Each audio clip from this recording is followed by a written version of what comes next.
दोस्तों falcon and the winter soldier के पहले सीजन का पहला एपिसोड आ गया है और मुझे बताते हुए काफ़ी खुशी हो रही है। जैसे कि वांडा के अगर हम लोग पहले दो एपिसोड की बात करें तो वहाँ पे डायलॉग्स तो खूब थे, स्टोरी अच्छी थी, लेकिन एक्शन सीक्वेंस की कमी थी। अब यहाँ पे जॉनर भी अलग अलग था दोनों का, लेकिन इस एपिसोड की स्टार्टिंग में ही हम लोग को इतना एक्शन मिला है कि ऑडियंस का जो खालीपन था वो दूर हो गया है। तो आज की इस वीडियो में हम लोग सब कुछ डिस्कस करेंगे और जानेंगे कि आगे क्या होने वाला है। तो दोस्तों कंप्लीट वीडियो को स्टार्ट करने से पहले आप लोग कर दीजिए वीडियो को लाइक और कमेंट करके बताइए कि अब आज के एपिसोड को 5 में से कितना स्टार देंगे। साथ ही साथ जो लोग मेरे चैनल पर नया है मेरे चैनल को सब्सक्राइब करके हमारी कॉमिक बुक टॉक्स फैमिली का हिस्सा बनिए। तो दोस्तों हम लोग शुरुआत करते हैं एपिसोड से। यहाँ पर दोस्तों हम लोग देख सकते हैं फैल्कन को जो तैयार हो रहा है और वो फ्यूनरल में जा रहा है। उसके चेहरे पे काफ़ी दुख है और उसके बगल में हम लोग देख सकते हैं कैप्टन अमेरिका की शील्ड और उसे वही पुराना डायलॉग याद आता है जो स्टीव रॉजर्स ने उसे फाइनली कहा था। उसके बाद दोस्तों अगला सीन आता है जहाँ पे हम लोग फैल्कन को देख सकते हैं एक मिशन पे जाते हुए और यहाँ पे उसे कोई LAF टीम से फाइट करना था और एक कमांडर को बचाना भी था। अब यहाँ पे दोस्तों ये एक फाइट सीन शुरू होता है जहाँ पे हम लोग फैल्कन को देख सकते हैं काफ़ी अच्छी तरह उड़ते हुए। यहाँ पे वो उस सीन में कमांडर को बचा भी लेता था। लेकिन दोस्तों मुझे इस सीन में सबसे खास बात यह लगी जो फैल्कन का ड्रोन था वो फैल्कन के कहने पे कितना सही तरीके से काम कर रहा था। और मेरे हिसाब से लग रहा है उसमें एक मिनी AI भी है, क्योंकि एक सीन में हम लोग देख सकते हैं कि कुछ हेलीकॉप्टर्स फैल्कन पे जब अटैक करने वाले थे तो फिर ड्रोन को वॉइस ओवर किया और ड्रोन अपना एक्टिवेट हो गया और हेलीकॉप्टर से फाइट करने लगा।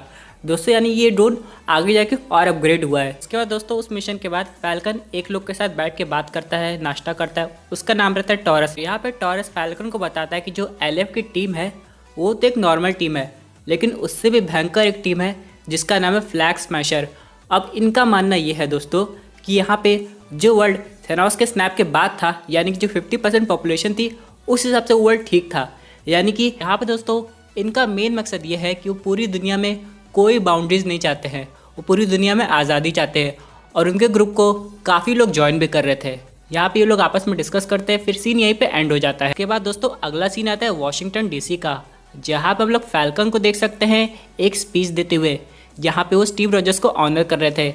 और यहाँ पे हम लोग जेम्स रोडी को भी देख सकते हैं। यहाँ पे कैप्टन अमेरिका अब नहीं रहे और ये काफ़ी दुख की बात है। लेकिन दोस्तों इससे बड़ा झटका ऑडियंस को तब लगता है जब फैल्कन अपनी शील्ड को डोनेट कर देता है और यहाँ पे जेम्स रोडी हैरान हो जाते हैं। और फिर हम लोग देखते हैं जेम्स रोडी और फैल्कन आपस में बात कर रहे थे और यहाँ पे रोडी फैल्कन से पूछता भी है कि तुमने शील्ड गिव अप क्यों की। तो फैल्कन बोलता है शील्ड स्टीव रॉजर्स की थी और उनकी लेगेसी थी, उनके जाने के बाद वो शील्ड उन्हीं के पास रहेगी। यानी कि फैल्कन के हिसाब से उस शील्ड का कोई हकदार नहीं है। यानी कि कैप्टन अमेरिका एक ऐसे सुपर हीरो थे जो वही शील्ड यूज़ कर सकते थे, अगर वो चले गए तो उनके अलावा और कोई नहीं शील्ड यूज़ करेगा। यहाँ पे ये लोग आगे ये भी डिस्कस करते थे कि थेनोस के स्नैप के बाद दुनिया कितनी अनस्टेबल हो गई है। यानी कि 5 ईयर्स पहले लोग गायब हुए, फिर अचानक सब लोग आ गए, तो इससे लोग काफ़ी ज़्यादा सदमे में हैं। इसके अलावा दोस्तों अगला सीन हम लोग को दिखाई देता है विंटर सोल्जर का, और ये कोई नया सीन नहीं है बल्कि एक फ्लैशबैक है जहाँ पे विंटर सोल्जर कई लोग को ख़त्म कर रहा है। तभी दोस्तों ये सब सीन एक लड़का देख लेता है जो बिल्कुल इनोसेंट रहता है, लेकिन विंटर सोल्जर उसे भी मार देता है। और बाद में दोस्तों हम लोग देखते हैं ये सब बकी का एक नाइटमेयर था। वो नींद से जागता है, उसके बाद साइकोलॉजिस्ट के पास आके बात करता है। यहाँ पे साइकोलॉजिस्ट उससे पूछती भी है कि तुम बाकी समय में कर क्या रहे हो, अब तुम सिविलियन हो, तुम फ्री हो जाओ। यहाँ पे बकी बताता है कि जो भी उसने गलत काम किया है वो सब सुधारने की कोशिश कर रहा है। यहाँ पे डॉक्टर उससे पूछती भी है कि तुम्हें क्या चाहिए, तो यहाँ पे बकी बोलता है कि मुझे शांति चाहिए जो मुझे सिर्फ वकांडा में मिली थी। यहाँ पे दोस्तों वकांडा का रेफरेंस दिया जाता है। और इस सब के अलावा दोस्तों यहाँ पे डॉक्टर उसका फ़ोन भी चेक करती है तो वो किसी से कांटेक्ट नहीं किया था और यहाँ तक कि सैम के मैसेज को भी इग्नोर किया था। डॉक्टर ने उससे कहा है कि तुम्हें लोगों के साथ घुलना मिलना चाहिए, लोगों से बातें करनी चाहिए, तब तुम और जल्दी रिकवर हो जाओगे। ऐसे तो दोस्तों बकी रिकवर हो गया था, लेकिन दोस्तों बकी को कुछ समझ में नहीं आता कि इस दुनिया में आगे क्या करना है, उसे कोई पर्पज़ नहीं मिल रहा था। इन सब के अलावा दोस्तों हम लोग एक सीन देखते हैं जहाँ पे बकी एक ओल्ड मैन के साथ फ्रेंडशिप करता है जिसका नाम यूरी रहता है। वो लोग साथ में आराम से जाते हैं, बैठते बात करते हैं।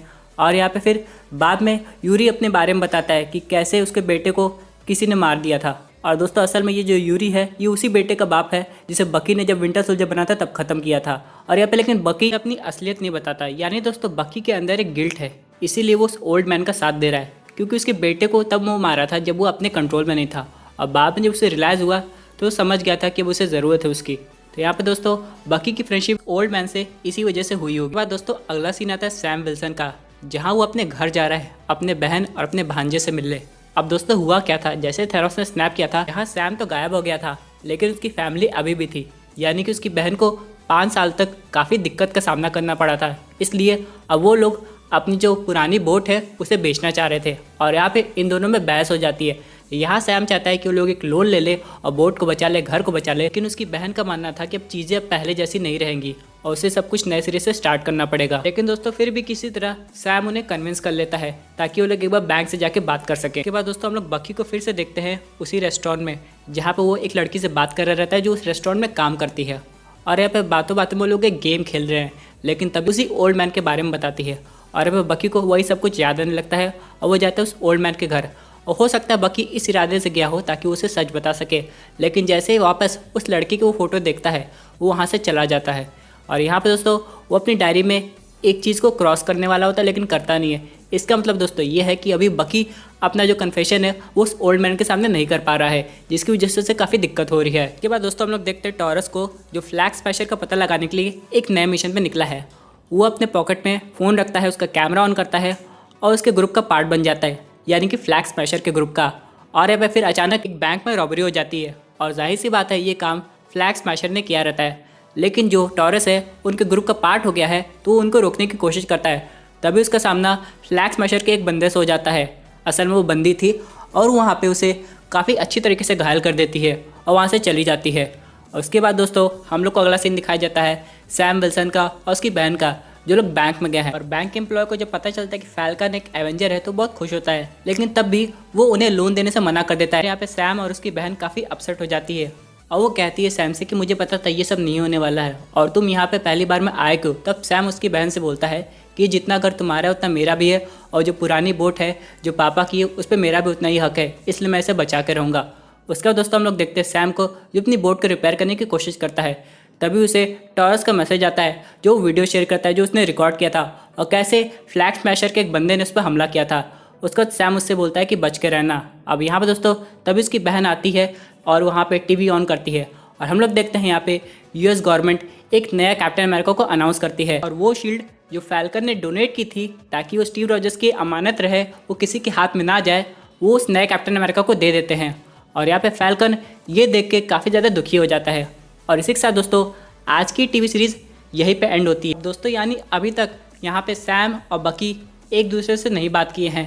अब ये आगे जाके मिशन करेंगे एक साथ, लेकिन दोस्तों हम लोग को यहाँ पे एवेंजर्स की रियल प्रॉब्लम भी पता चलती है। हम लोग को लगता है कि एवेंजर्स की एक टीम है तो उनके पास पैसे की कोई दिक्कत नहीं होगी, लेकिन यहाँ पे सैम की हालत देख के हम लोग समझ सकते हैं कि क्या हो रहा होगा वहाँ पे। और वैसे भी दोस्तों यहाँ पे टोनी स्टार्क का भी रेफरेंस दिया गया है क्योंकि वो था तो एवेंजर्स को पैसा देता था, लेकिन अब ऐसा कुछ नहीं है। तो आगे जाके देखिए ये स्टोरी कितनी इंटरेस्टिंग होने वाली है। तो दोस्तों ये थी एक अमेजिंग अपडेट जो कि रिलेटेड थी फैल्कन एंड विंटर सोल्जर के एपिसोड 1 से। आई होप आपको ये वीडियो पसंद आई होगी। वैसे आपकी क्या व्यूज पर्टिकुलर टॉपिक पे अपने व्यूज जरूर कमेंट कीजिए दोस्तों। अगर आप ऐसे सुपर हीरो कंटेंट एंजॉय करना चाहते हैं तो हमारे चैनल को सब्सक्राइब करके हमारे सुपर हीरो फैमिली का हिस्सा बन जाएगा।